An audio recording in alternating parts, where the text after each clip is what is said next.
کریم اور ہمیں مرتے وقت کلمہ نصیب کرنا، آمین۔ یا الہی، جو مانگا ہے وہ بھی عطا فرما، اور جو مانگنے سے رہ گیا وہ بھی عنایت کر دے۔ ہماری دعا اپنے رحم سے، اپنے کرم سے، اپنے فضل قبول و منظور فرما، اور جس نے یہ دعا سن کر آگے بھیجی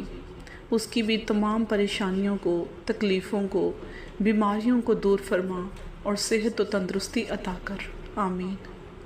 آ گیا ہے حج کا موسم، جا رہے ہیں سبھی قافلے، مجھ پر بھی کر دے کرم اے میرے مولا، لگ جائے میری بھی حاضری۔ قرآن مجید میں اللہ پاک کا ارشاد ہے، مشرکو، جن کو تم اللہ کے سوا پکارتے ہو وہ تمہاری طرح کے ہی بندے ہیں، اور اچھا اگر تم ان کو پکارو، وہ سچے ہوں تو چاہے کہ وہ تم کو جواب بھی دیں۔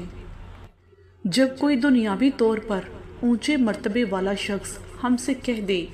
کہ میں آپ کے ساتھ ہوں تو ہم کیسے تسلی میں آ جاتے ہیں نا، لیکن جب اللہ پاک کہہ رہا ہے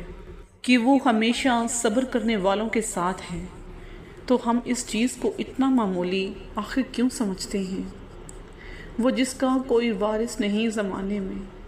وہ جس کا کوئی بھی وارث نہیں زمانے میں، قسم خدا کی اسی کا حسین وارث ہے۔ حضرت امام حسن علیہ السلام نے فرمایا، مومن زندگی میں آخرت کا سامان جمع کرتا ہے اور کافر اسی دنیا کے چند